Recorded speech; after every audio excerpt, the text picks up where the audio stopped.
Okay, bismillahirrahmanirrahim. Alhamdulillahirabbil alamin wassalatu wassalamu ala sayyidil mursalin nabiyina wa habibina wa syafi'ina Muhammad bin Abdullah wa ala alihi wa ashabihi wa man ihtada bihadihi wa istanna bi sunnatihi ila yaumiddin. Amma ba'd. Qala al-musannif al-imam As-Sanusi rahimahullah wa nafa'allahu bi'ulumihi fi darain amin.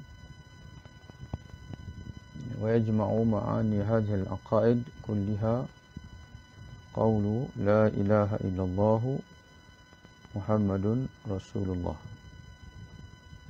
إذ معنى الألوهية استغناء الإله عن كل ما سواه وافتقار كل ما عداه إليه. فمعنى لا إله إلا الله لا مستغني عن كل ما سواه ومفتقرا إليه كل ما عداه إلا الله. Kata dia, semua pengertian akidah tadi, yakni yang telah dibahaskan sebelum ini, merangkumi hak Allah Subhanahu wa taala dan juga hak Nabi Muhammad sallallahu alaihi wasallam, ataupun secara umumnya ataupun lebih umum hak para rasul. Di mana sebelum ini pengarang kitab kita telah pun mengukakan sifat-sifat yang wajib bagi Allah dan sebaliknya, iaitu sifat-sifat yang mustahil bagi Allah, dan 20 sifat yang wajib bagi Allah diikuti dengan 20 sifat yang mustahil bagi Allah Subhanahu wa taala, dan satu sifat yang harus bagi Allah. Dan dia juga telah mengemukakan kepada kita 4 sifat yang wajib bagi rasul-rasul, dan juga sebaliknya, iaitu 4 sifat yang mustahil bagi rasul. Lalu kata dia, semua pengertian akidah tadi, yakni yang telah kita bahaskan sebelum ini, dihimpunkan oleh ucapan kita, iaitu la ilaha illallah Muhammadun Rasulullah sallallahu alaihi wasallam. Di mana uluhiyah, yakni ketuhanan, ialah, jadi dalam ungkapan la ilaha illallah kita menisbatkan sifat uluhiyah, yakni ketuhanan, hanya bagi Allah Ta'ala saja, dan kita menafikan daripada yang lain daripada Allah. Itu makna la ilaha illallah. Tidak ada ilaha, yakni tidak ada zat yang memiliki sifat uluhiyah, sifat ketuhanan, illallah, melainkan Allah Ta'ala. Jadi apa makna uluhiyah itu? Maka kata dia, makna uluhiyah iaitulah kaya atau bebasnya ilah, ini Tuhan, dari semua yang selainnya, dan berhajat semua yang selainnya kepadanya. Jadi dalam kalimah uluhiyah ini ada 2 unsur. Yang pertama, unsur bebas daripada yang lain, mana dia tak berhajat, tidak memerlukan kepada yang lain. Itu yang pertama. Mana suatu zat yang nak diberikan sifat uluhiyah ini, sifat Tuhan ini ataupun ketuhanan ini, yang pertama, dia zat itu mestilah dia bebas daripada segala yang lain. Dia tidak bergantung, tidak berhajat kepada segala yang lain. Itu yang pertama. Yang kedua, yang lain berhajat kepada dia. Yang lain berhajat kepada dia. Jadi apabila ada kedua-dua sifat ini, barulah satu zat itu layak untuk memakai title ataupun istilah uluhiyah itu. Maka makna la ilaha illallah ialah tidak ada zat yang kaya atau bebas dari segala yang lain, dan segala yang lain pula berhajat kepadanya. Mana segala yang lain tak bebas Karena mereka berhajat kepadanya. Tidak ada zat sebegitu melainkan Allah Ta'ala sahaja. Itu makna nafi isbat itu, la ilaha illallah. Tidak ada zat yang mana dia bebas sepenuhnya daripada segala yang lain. Adapun yang lain tidak bebas kerana yang lain memerlukan kepadanya, maka tidak ada zat yang sebegitu, dan tidak ada ilah illallah melainkan Allah Subhanahu wa ta'ala. Amma istighna'uhu jalla wa azza an kulli ma siwahu fahuwa yujibu lahu ta'ala al-wujuda wal-qidama wal-baqa'a wal-mukhalafata lil-hawadisi wal-qiyama bin-nafs wat-tanazzuha 'anil naqa'is wa yadkhulu fi dhalika wujubu as-sam'i lahu ta'ala wal-basari wal-kalami إذ لو لم تجب له هذه الصفات لكان محتاجا إلى المحدث أو المحل أو من يدفع عنه النقائص. Jadi pengarang kitab kita ini dia dah sebut umum tadi. Apa makna la ilaha illallah? Sifat uluhiyah itu apa makna dia? Dan sekarang ni dia nak buktikan kepada kita bahawa kenyataan dia tadi, dia nak buktikan kepada kita kenyataan dia tadi bahawasanya semua akidah yang kita pelajari sebelum ini, akidah yang berkait dengan Allah dan juga Rasul, semuanya terkandung dalam la ilaha illallah Muhammadur Rasulullah itu. Dia nak buktikan kepada kita, di mana dia dah sebut dah secara umum tadi. Dan maksud ilah itu apa dia? Maksud ilah itu ialah segala dia tidak berhajat kepada yang lain, sebaliknya yang lain itu berhajat kepada dia. Maka kata dia, wa amma istighna'uhu, adapun kaya atau bebasnya Allah dari segala yang lain. Kerana nak jadi Tuhan ni dia mesti bebas daripada segala yang lain. Jadi apa bukti bahwasanya Allah Ta'ala bebas daripada segala yang lain? Maka kata dia, adapun kaya atau bebasnya Allah dari segala yang lain, maka itu mewajibkan Allah untuk bersifat dengan wujud, qidam, baqa, mukhalafatuhu lil hawadis, qiyamuhu binafsih. Berbeza, mukhalafah lil hawadis makna berbezanya dia daripada segala yang baru, iaitu makhluk. Qiyamuhu binafsih, berdirinya dia dengan dirinya sendiri, tidak berdiri, tidak berhajat kepada makhluk, dan bebas dari segala kekurangan. Itu makna istighna'uhu an kulli ma siwahu. Allah ini bebas. Bila kita mengakui bahwasanya Allah Subhanahu wa taala bebas, kaya, tidak berhajat kepada segala makhluk, maka itu kita tidak akan dapat mengesahkan statement tersebut melainkan dengan kita mengakui bahwasanya wajibnya Allah, wajib di sini wajib akli dipanggil, iaitu akal tidak akan dapat menerima jika sekiranya Allah tidak bersifat dengan wujud,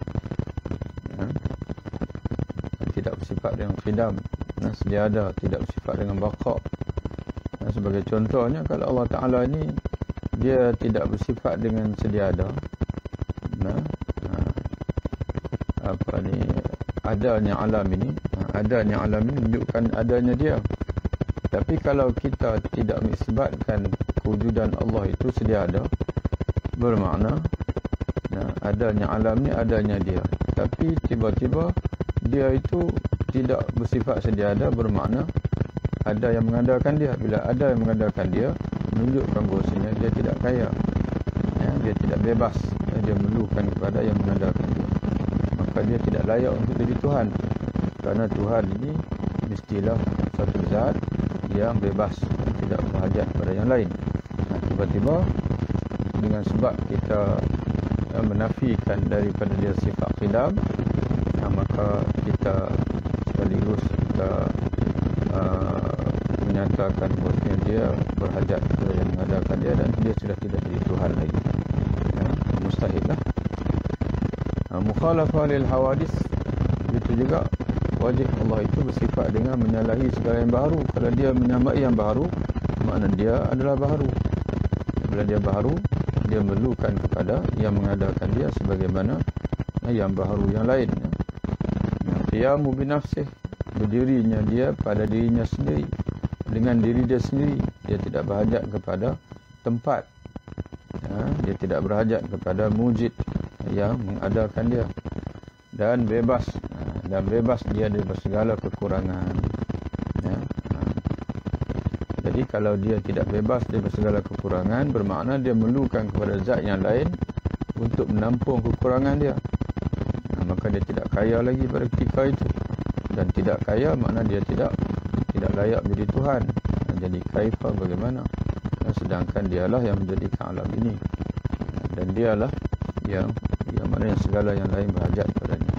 Termasuk di dalam pengertian yang sama, wajib baginya bersifat dengan mendengar, melihat dan berkata-kata. Kerana jika tidak wajib baginya sifat-sifat ini, wajib makna tidak mestilah. Jika makna wajib akli ni boleh kita terjemah dalam bahasa Melayu dengan makna mesti. Akal memandang mesti. Termasuk dalam pengertian sama, wajib baginya, yakni mesti bagi Allah bersifat dengan mendengar, melihat dan berkata-kata. Kerana jika tidak wajib baginya, bagi Allah sifat-sifat ini, nescaya dia berhajat kepada muhdis, yakni yang mengadakannya, atau kepada mahal, yakni tempat, atau kepada orang yang menjauhkan darinya kekurangan-kekurangan.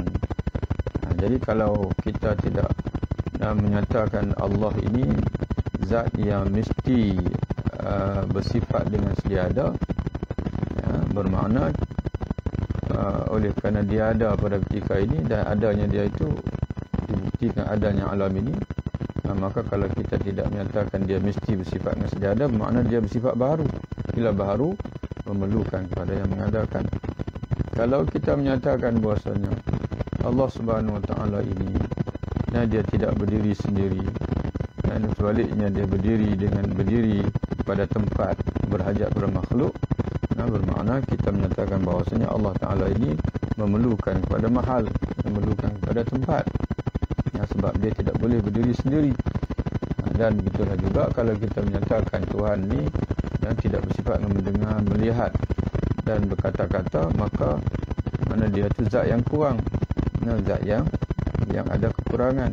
Dan apabila ada kekurangan, memerlukan zat yang lain untuk menampung kekurangan dia, terutama sekali untuk menguruskan alam ini, alam yang begitu besar, dan memerlukan kepada zat yang maha kaya. Wa yu'khadhu minhu tanazzuhu ta'ala 'anil awrad fi af'alihi wa ahkamihi, wa illa lazima iftiqaruhu ila ma yuhassilu gharadahu, kaifa wa huwa jalla wa 'azza al-ghaniyyu an kulli ma siwahu. Difahami darinya, yakni dari kaya, bebasnya Allah dari segala yang lain. Yang difahami juga daripadanya bahawasanya dia bebas daripada sebarang gharad. Allah Ta'ala bebas dari sebarang gharad. Gharad, mana gharad? Iaitu sebarang maksud yang ingin dicapai. Sebarang maksud yang ingin dicapai. Jadi apa yang dia nak sebut kepada kita ialah, kita baca matan habis dulu, kita urai nanti. Dan dia bebas dari sebarang gharad yang dimaksud dia ingin dicapai pada segala perbuatan dan keputusan atau hukum hakamnya. Jadi apa yang ingin dia nak sebut di sini pada kita ialah, dia nak isbatkan kepada kita, ataupun dia nak tegas kepada kita bahwasanya Allah Subhanahu Wa Taala ini, segala perbuatan dia di alam ini, sama ada penciptaan ke, sama ada syariat pun sama ada dia memberi sesuatu kepada makhluk ataupun dia menarik sesuatu kepada makhluk, sama ada dia menghidupkan ataupun dia matikan sebahagian makhluknya, bukan kerana di sana ada sesuatu yang ingin dicapai oleh Allah. Sebaliknya dia adalah semata-mata kehendak Allah yang bebas, merdeka. Kehendak Allah yang bebas, merdeka. Ya. Karena suatu zat yang ada sesuatu yang ingin dicapai, ya, bermakna dia memerlukan kepada sesuatu. Mana kalau tak capai seolah mana kurang lah. Ya, kalau tak capai kurang. Kalau capai baru sempurna. Jadi mengikut akidah al-Asy'ariyah, Allah Subhanahu Wa Taala ini dia menetapkan sesuatu semata-mata kerana kehendak dia. Kehendak dia bukan kerana di sana ada sesuatu yang dia perlukan. Bukan kerana ada sesuatu yang dia perlukan untuk menyempurnakan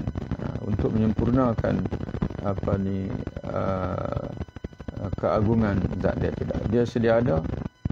Allah Taala sedia agung, dan Allah Subhanahu Wa Taala kalau dia tak menjadikan makhluk pun tidak ada apa-apa yang kurang. Tidak ada apa-apa pun yang kurang. Jadi sebab itu segala af'alullah, perbuatan Allah, semuanya adalah lahir daripada iradah dan kehendak Allah Subhanahu Wa Taala semata-mata. Jika tidak, sudah tentu Allah memerlukan kepada sesuatu yang dapat menghasilkan gharadnya, ini tujuannya.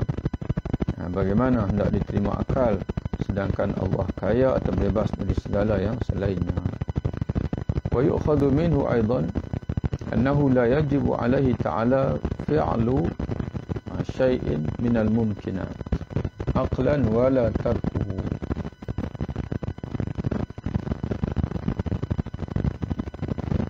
إذ لو وجب عليه تعالى شيء منها عقلا كالثواب مثلا لكان جل وعز مفتقرا إلى ذلك الشيء ليتكمل به ورضه.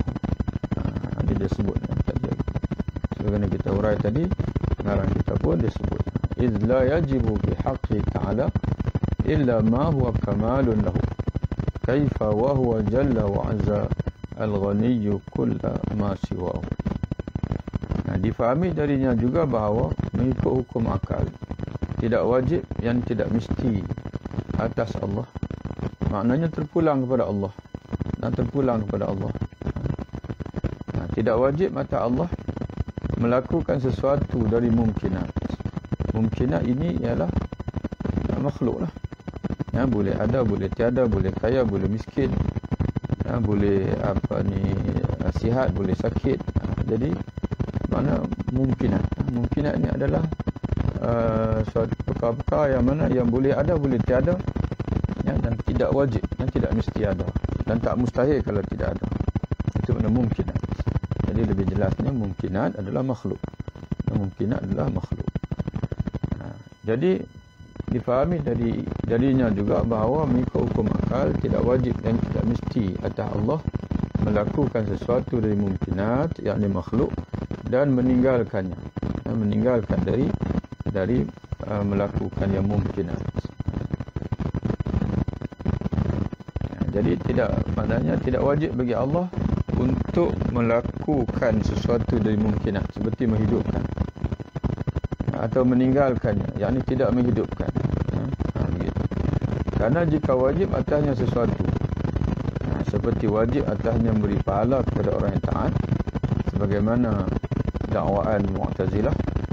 Mu'tazilah kata dia Allah Ta'ala ni wajib memberi pahala kepada orang yang taat.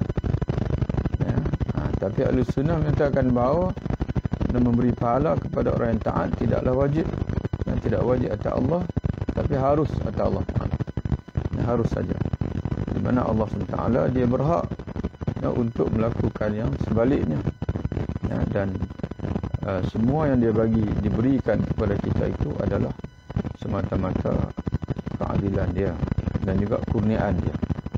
Sebab keadilan juga kurniaan dia. Tidak ada yang wajib atas dia, tidak ada yang mesti atas Allah Subhanahu Wa Taala. Semuanya adalah dilakukan dengan semata-mata iradahnya dan juga kurniaannya kepada hamba.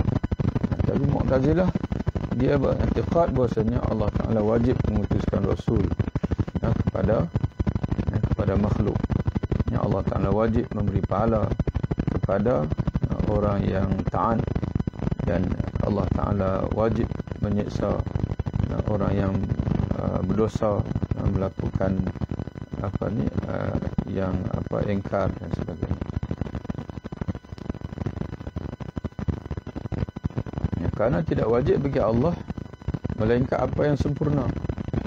Namun bagaimana kenyataan ini? Nescaya dia memerlukan kepada sesuatu tersebut bagi menyempurnakan gharadnya, iaitu memberi maslahah kepada makhluknya, itu pahala. Kerana tidak wajib bagi hak Allah melainkan apa yang sempurna. Jadi kalau kita mengatakan bahasanya ada sesuatu yang mesti atas Allah, ya, makna mesti. Kalau tidak, Allah tidak melakukannya, bermakna dia tidak menjalankan tugas. Ya, sebab benda itu mesti, benda itu wajib atas dia. Jadi menunjukkan kalau dia tidak menjalankan tugas, bermakna dia tidak sempurna.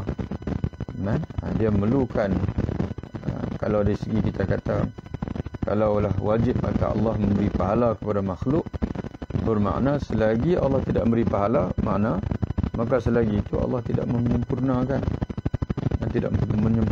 sesuatu yang mesti atas dia. Jadi bagaimana boleh kita keluarkan statement sebegitu, padahal Allah Subhanahu Wa Taala ini Tuhan yang telah sedia sempurna. Dan dia akal telah pun menegaskan tadi, suatu zat yang namanya Tuhan ini dia tidak memerlukan lagi, kerana dia sudah sedia sempurna, sedia kaya. Jadi sebab itu segala yang dia lakukan atas muka dunia ini semuanya adalah atas kehendaknya semata-mata. Jadi sebab itu, sebagai contohnya, kita mengeluarkan satu atau menimbulkan satu tanda tanya. Kenapa Allah Subhanahu Wa Taala menjadikan alam ini? Kenapa Allah Taala menjadikan alam ini? Dari segi kita manusia ini, apa saja yang kita buat ada gharad, kerana kita memerlukan. Manusia mencipta rumah kerana dia memerlukan sebagai tempat tinggal. Manusia mencipta pakaian, ataupun kalau dia tak cipta pun orang lain cipta, dia beli pakaian kerana dia memerlukan pakaian. Soalan sekarang ni, kenapa Allah menciptakan alam? Adakah kerana gharad? Gharad iaitu kerana Allah Ta'ala ada sesuatu yang ingin dia capai daripada penciptaan alam ini. Kalau begitu, anggapan kita menunjukkan bahasanya Allah Ta'ala ini tak sempurna, kerana dia ada sesuatu yang belum melengkapi, yang mesti dia capai. Jadi sebab itu kita menegaskan akidah Ahlussunnah wal Jamaah, Asy'ariyah menegaskan bahawa Allah menciptakan alam ini bukan kerana ada sesuatu yang ingin dia capai. Tidak, Allah menciptakan alam ini kerana itulah kehendak dia. Itulah kehendak dia. Semata-mata iradah Allah Ta'ala. Iradah Allah Ta'ala mentakhsiskan, menentukan bahasanya kerana alam ini boleh ada, boleh tiada. Allah tidak wajib menjadikan alam ini. Tidak mesti atas Allah menjadikan alam ini. Dan tidak ada sebarang gharad yang ingin dicapai Allah dengan menjadikan alam ini bagi menyempurnakan sesuatu yang masih kurang pada dia. Sebaliknya, dia menciptakan alam ini semata-mata dengan iradah dia dan dengan kehendak dia semata-mata. Kemudian dengan kudrahnya dia menterjemahkan iradah dia menjadikan alam ini. Maka kita menyaksikan terhasillah alam yang begitu hebat.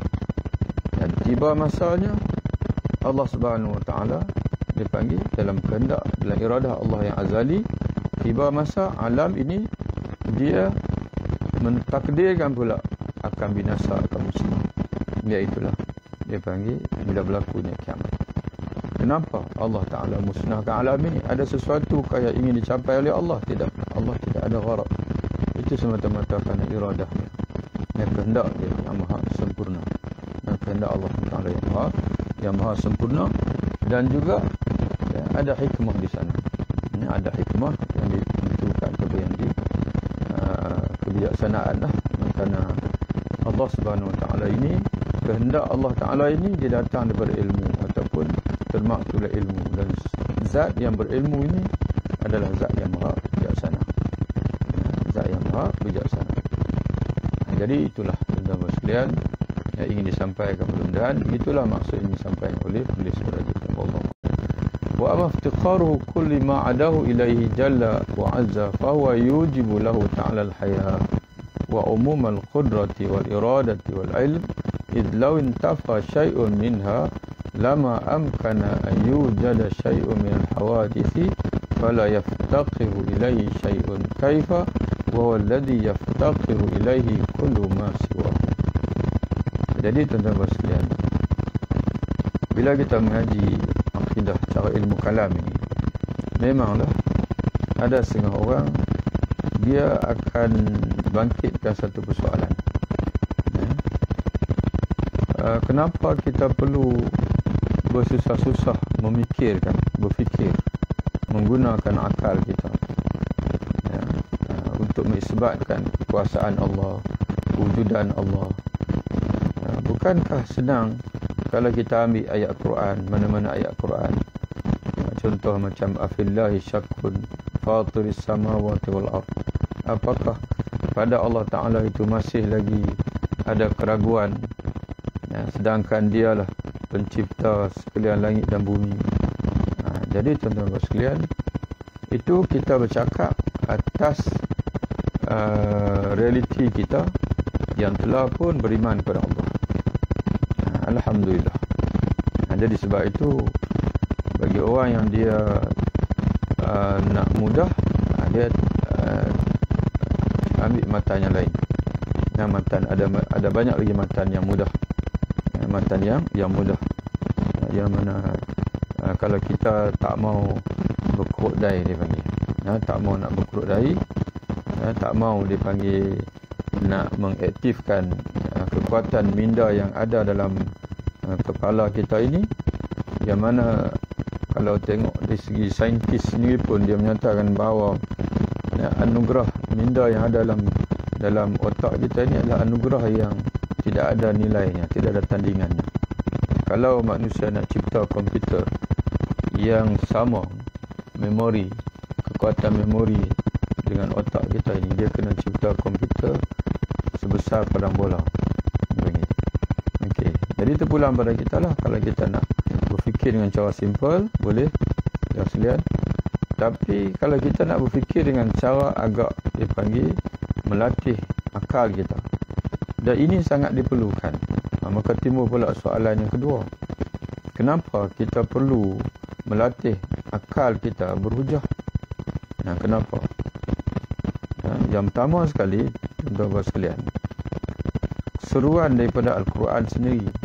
Al-Quran sendiri suruh kita merhati. Afala yanzuru ila al-ibli kaifa khuliqat. Apakah mereka tidak melihat kepada unta, bagaimana dia diciptakan Allah? Wa ila samai kaifa rufi'at. Kepada langit bagaimana dia diangkat oleh Allah Subhanahu wa taala. Jadi sebab itu kita perhatikan hari ini, dalam banyak seruan Allah Ta'ala supaya kita melihat, merenung, memerhati ini dan memikirkan ini. Tapi kita perhatikan berapa kerat sangat orang Islam yang merenung atas nama agama.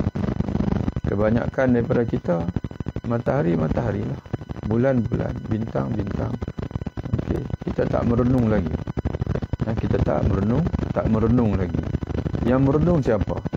Yang merenung ialah orang yang tak beriman, yang mengkaji sampai ke dasar lautan, yang mengembara sampai ke angkasa lepas untuk mengetahui rahsia-rahsia alam. Orang yang tidak Islam. Kenapa soalan dia? Padahal yang disuruh untuk merenung itu kita orang Islam. Kita yang disuruh untuk merenung dan untuk mengkaji, untuk memerhati. Tuan-tuan sekalian, cukup banyak ayat sebegitu dalam Quran. Yang disuruh untuk merenung kita orang Islam, tapi tak merenung. Yang tak disuruh untuk merenung, mana mereka tak tahu pun dalam Quran. Dalam Quran mereka tak baca pun Quran, tapi mereka sungguh-sungguh pulun kita panggil, bersungguh-sungguh mengkaji, merenung, memerhati binatang-binatang, menyemak spesies-spesies dan sebagainya. Kenapa tuan-tuan sekalian? Kerana orang Barat, orang Jepun, mereka tahu kekuatan minda dia. Ya, manusia ni dia tidak boleh dimanjakan, tidak boleh dibiarkan. Kerana minda manusia ni, kalau kita manjakan dia, dia tak berfikir. Sebab itu alim ulama dulu dia buat ilmu mantiq, dia buat ilmu usul fiqh. Sengaja dia susah-susahkan kita sampai kita berkodai. Tuan-tuan sekalian, hatta ulama hadis sendiri pun ada yang menyusun kitab macam tu, yang sengaja dia nak susahkan anak-anak murid dia. Di antaranya tuan-tuan sekalian Musnad Imam Ahmad. Kalau tuan-tuan nak cari bab sembahyang dalam Musnad Imam Ahmad, tuan-tuan kena baca setiap satu hadis. Lepas satu hadis, lepas satu hadis, lepas satu hadis, satu hadis. Tuan-tuan kena tahu hadis ni siapa rawi, sahabat dia, siapa dia. Baru tuan-tuan akan jumpa. Begitulah juga Imam Ibn Hibban. Yang cukup susah. Dan kalau orang nak mencari hadis dalam kitab dia, dia kena baca semua hadis. Baru dia tahu berapa hadis tentang sembahyang, berapa hadis tentang puasa dan sebagainya. Tapi ada ulama-ulama hadis yang dia tolong kita, yang dia manjakan kita. Dia tolong letak tajuk, kemudian dia tolong susun hadis dan apa sebagainya. Dan dia tolong semak pula hadis itu sahih ke tak sahih. Tapi ada kitab-kitab hadis sengaja dia tahu hadis sahih tak sahih, tapi sengaja dia letak sanad, dia letak matan saja. Dia nak orang selepas dia pula mengkaji, yang buat kajian hadis ni macam mana, sahih ke tak sahih, hadis ni hasan, hadis dhaif dan sebagainya. Maka sebab itu para ahli ulama menyatakan bahawa sehebat-hebat orang dulu, tapi banyak yang masih dia tinggalkan untuk orang kemudian. Dan masih dia tinggalkan untuk orang kemudian. Kadang-kadang kita perhatikan dia boleh sebenarnya untuk dia membolot ke semua sekali kajian-kajian itu, tapi sengaja dia tinggalkan untuk kita yang kemudian. Tapi sayangnya sampai kepada kita yang kemudian ini, kita sudah dididik dengan malas. Semua sudah tersedia. Sudah kita dididik dengan ikan dan tidak disedik lagi untuk memancing. Jadi sebab itu tidak banyak ilmu-ilmu yang baru, yang penemuan-penemuan yang hebat yang dihasilkan oleh orang Islam pada hari ini. Kerana tuan-tuan sekalian dipanggil kerana mereka tidak mau berkerut dahi lagi. Mereka tidak mau untuk berfikir lagi. Sebaliknya mereka jadi tuan-tuan sekalian, bila akal kita tidak guna, maka dia akan pergi kepada benda lain. Kita banyak tengok televisyen, kita banyak berhibur. Kerana kita tidak memandang perlunya untuk kita mengkaji Quran. Kita dididik Quran ni cukup baca saja, tak perlu mengaji tafsir, tak perlu untuk mentadabbur satu-satu. Tuan-tuan sekalian bayangkan, orang Arab kalau dari segi nak menghafal Quran 2 bulan, 3 bulan dia boleh hafal 30 juzuk. Tapi kenapa Quran turun dalam masa 23 tahun? Quran turun masa 23 tahun.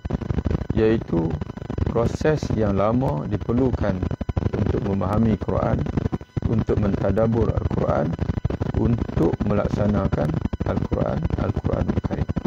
Itu sikit tuan-tuan sekalian. Nak hurai panjang sikit kepada tuan-tuan sekalian. Kenapa perlu kita mempelajari dipanggil akidah dengan cara ilmu kalam ini, dengan cara yang mana sebenarnya kita perlu memahirkan diri kita ini, minda kita ini dengan ilmu berfikir. Ilmu berfikir. Dia panggil ilmu mantiq, ilmu mantiq.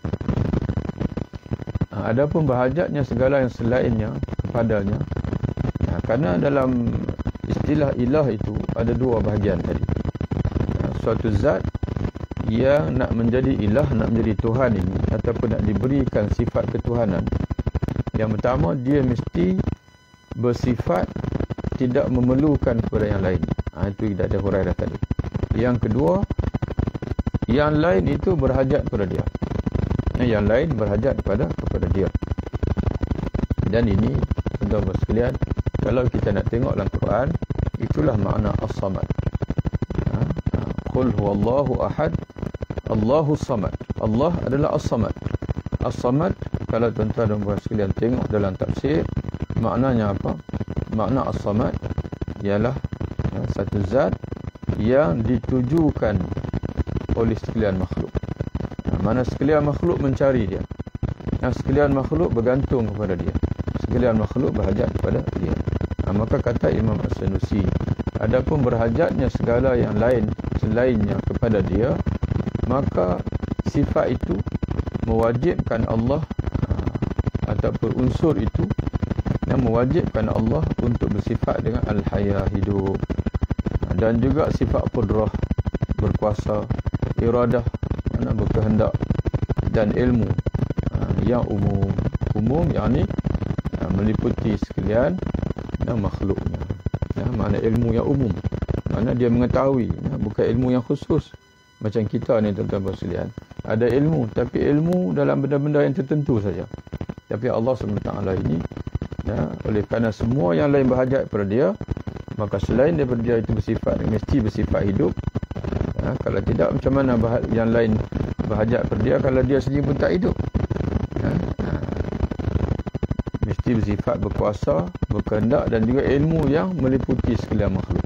Kerana jika ternafi daripada Allah segala sifat dari sifat-sifat tersebut, sebarang sifat dari sifat-sifat tersebut, tidak mungkin akan wujud sesuatu pun dari perkara-perkara baru, yakni makhluk yang alam ini. Jadi alam yang begini hebat ini, tiba-tiba kita kata Tuhan yang menjadikan dia itu Tuhan yang lemah. Jadi mustahil, tak mungkin. Tak mungkin zat yang lemah boleh mencipta alam yang begini hebat ini. Jadi tuan-tuan sekalian, bila kita bersembang dengan orang bukan Islam yang dia tak percaya Quran hadis, maka kita hanya ada satu saja senjata kita dengan dia, iaitu akal. Hujah akal, hujah mantik. Inilah hujah-hujah sebeginilah yang mengajar kita. Tapi kita tak boleh berpadalah dengan apa yang dibekalkan oleh ulama-ulama dulu kepada kita. Kerana itu situasi mereka pada zaman dulu. Pada zaman hari ini tuan-tuan sekalian, di samping mantik logikal ini, mantik logik ini, dipanggil mantik rasional ini, kita kena tambah satu lagi, iaitu dipanggil mantik secara empirical ataupun scientific. Maknanya dengan fakta-fakta sains yang ditemui pada hari ini, kita cuba kemukakan, kita cuba bandingkan dengan Al-Quranul Karim. Kerana Al-Quran adalah mukjizat. Al-Quran adalah mukjizat, termasuk yang ada dalam Al-Quran adalah mukjizat saintifik. Jadi sekarang ni kita kena tanya diri kita sendiri. Kena tanya di mana mukjizat saintifik yang ada dalam Quran itu. Okey. Quran ini, alam ini ciptaan Allah. Alam adalah ciptaan Allah Subhanahu wa taala. Al-Quran pula wahyu daripada Allah. Maka mustahil Al-Quran pula wahyu dan mukjizat daripada Allah. Alam ni ciptaan Allah. Maka mustahil apa yang ditemui fakta sains, penemuan sains, kalau ditemui dengan sebetul-betul benar, mustahil dia akan bercanggah dengan Quran. Mustahil dia bercanggah dengan Quran. Jadi kerana itu, bila orang barat mengkaji dan dia menemui satu fakta sains, satu fakta sains yang menyamai Quran, maka itu dipanggil satu penemuan yang benar. Tiba-tiba dia menemui satu fakta sains, dia menemui dan bercanggah dengan apa yang disebut oleh Quran, penemuan itu adalah salah. Penemuan itu adalah salah. Jadi bagaimana kita nak membuktikan kepada mereka bahawa penemuan mereka itu salah kalau kita sendiri tidak menjadi saintis? Maknanya tuan-tuan sekalian, kita tidak boleh membatalkan penemuan orang lain semata-mata dengan sebut kata kamu tak betul. Itu orang sebut apa tu? Tuan-tuan sekalian, kita meruntuhkan rumah tapi tidak membina rumah yang baru. Mana kita dipanggil orang tak akan hormat kita lah kalau kita sikap kita macam tu. Macam orang hari ni lah, bila berlaku COVID baru-baru ni, semua tindakan orang lain semua dia komen. Begitu, begini tak betul. Tapi dia sendiri, bila orang tanya dia, okey, alternatif kamu apa dia? Apa alternatif kamu? Sekarang dunia sana dilanda dengan kegawatan. Ada yang sebut begini tentang vaksin dan sebagainya. Okey. Jadi kita tanya sekarang ni, kamu mengkritik orang barat ataupun mengkritik orang lain lah yang mencipta vaksin, kerana dunia sekarang dilanda dengan penyakit. Okey. Dan kamu kata vaksin itu tak baik, mudaratkan. Jadi sekarang ni bagi pihak kita orang Islam, apa alternatif kita untuk menangani? Adakah kita nak kata bahawasanya kita bertawakal kepada Allah Ta'ala? Ya, bertawakal itu ya bertawakal. Tapi Nabi sendiri menyuruh kita berikhtiar. Nabi kata, "I'qilha thumma tawakkal Allah." Bila ada seorang lelaki datang jumpa Nabi, dia kata, "Ya Rasulullah, saya datang ni dengan menaiki unta.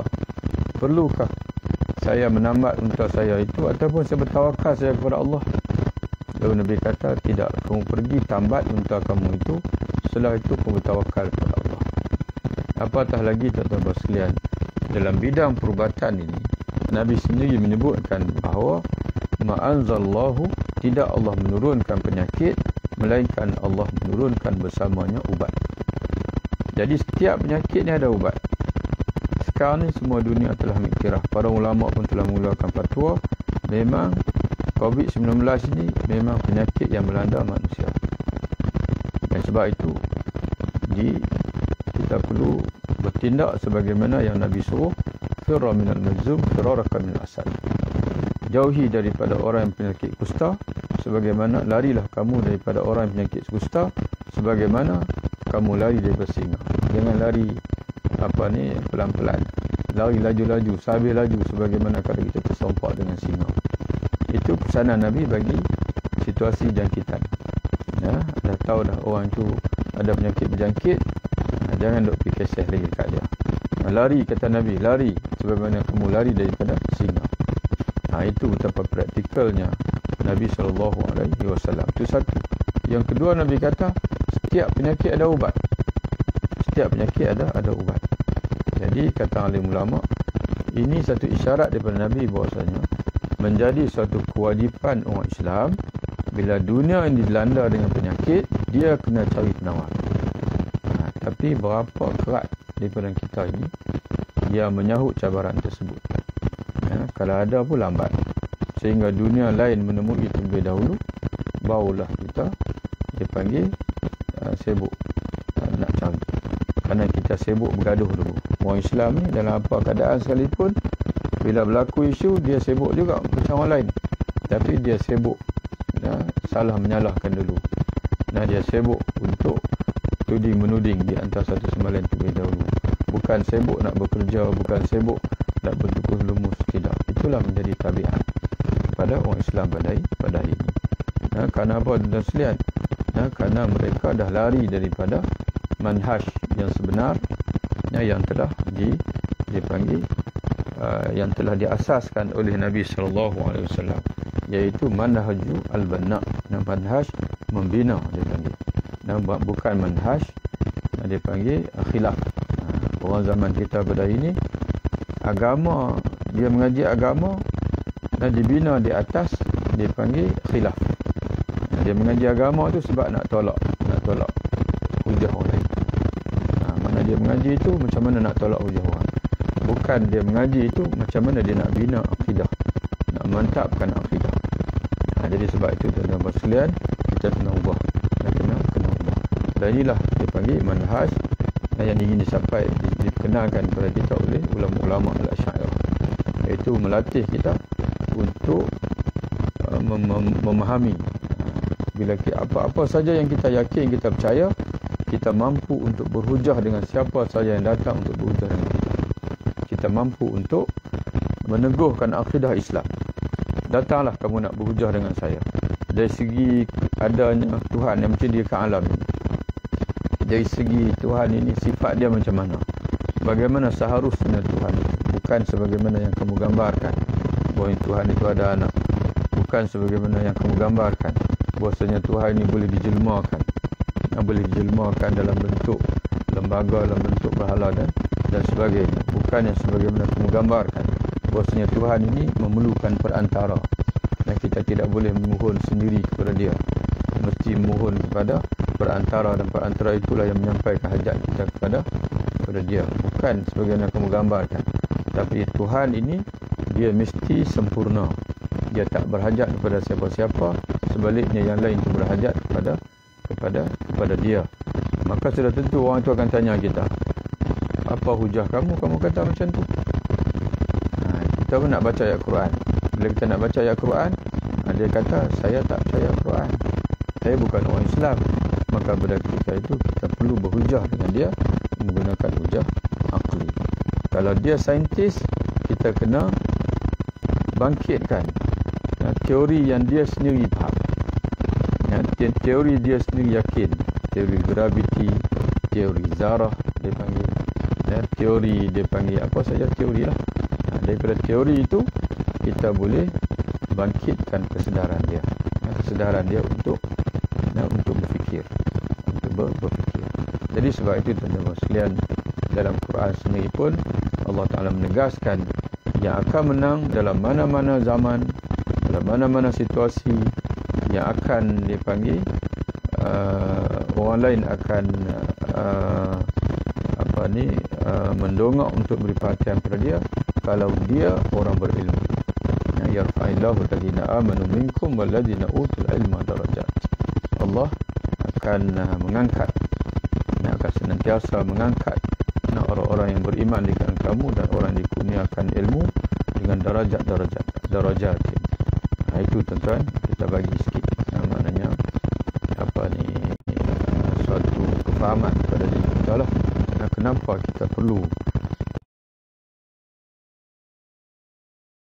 menajamkan akal kita. Jadi sebab itu tuan-tuan sekalian, sekarang ni pun anda perhatikan di kalangan orang Arab sendiri pun, kalau dulu bila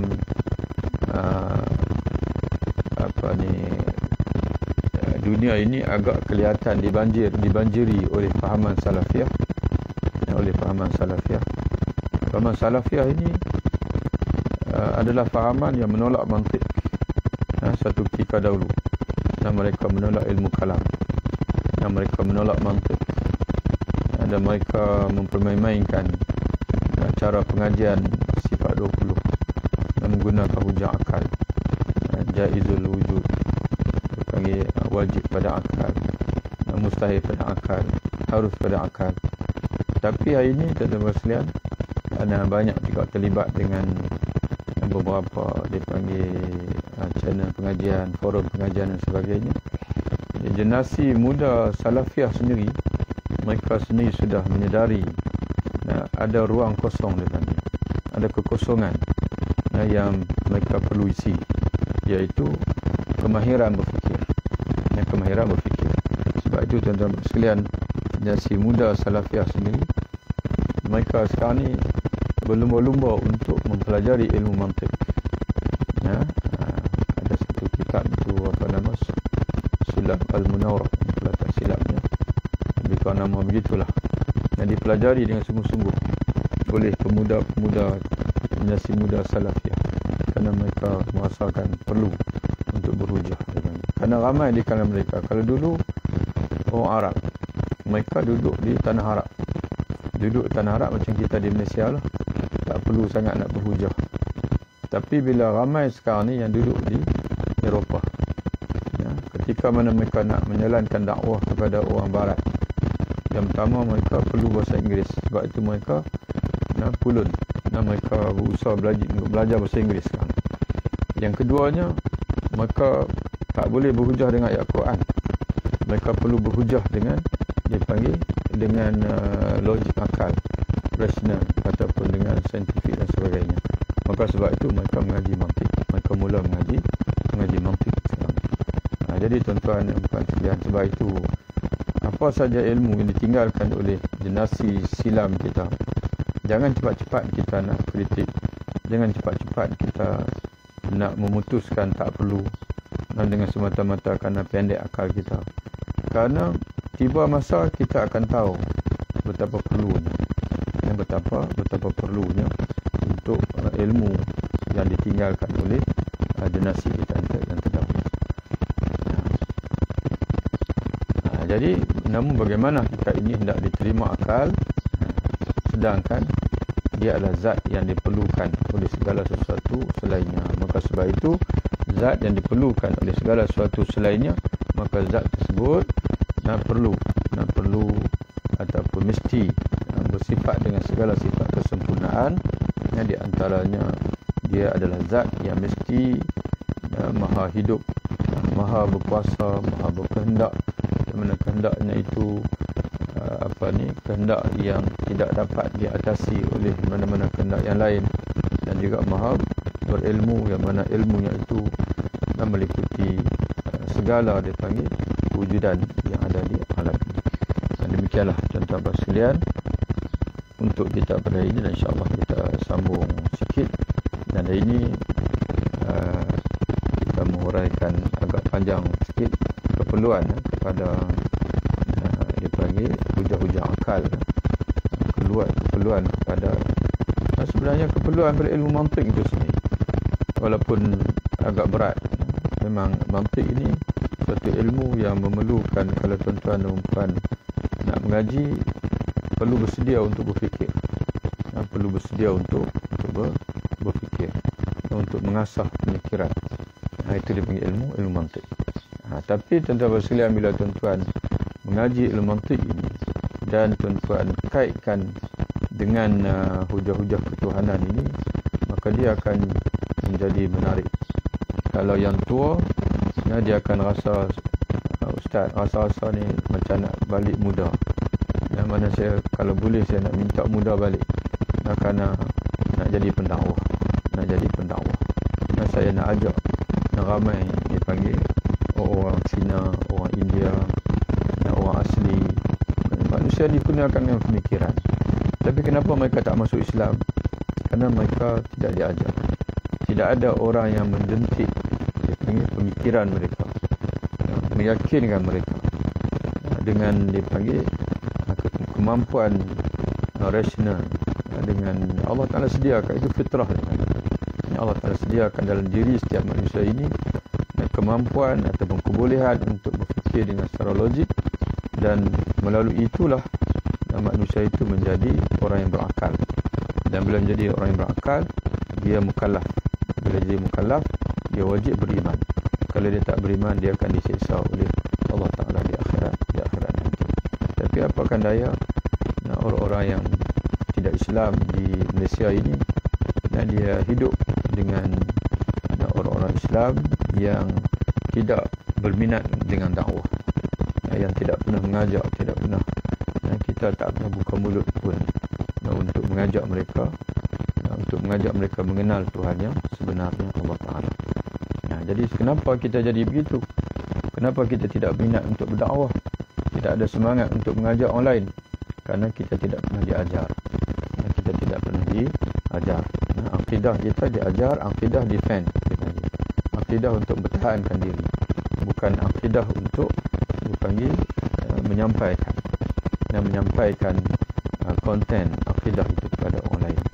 Jadi mudah-mudahan tuan-tuan sekalian, ke depan nanti, generasi yang akan datang nanti, kita berjaya untuk melakukan perubahan, di mana akidah yang dipelajari adalah akidah yang dipanggil, yang membina, yang bukan sekadar akidah untuk membenting dia, tapi akidah untuk membina, akidah untuk menyampaikan Islam itu, sebagaimana Rasulullah, para sahabat menyampaikan Islam pada generasi selepas mereka. Dan insya-Allah sekalian, kita sambung lagi. Tuan-tuan tunggulah bagi yang berminat untuk mengaji matan ni, tuan-tuan tunggu, kerana kita tidak ada jadual yang tetap. Kita hanya tengok pada kelapangan masalah. Wallahu a'lam bissawab. Assalamualaikum.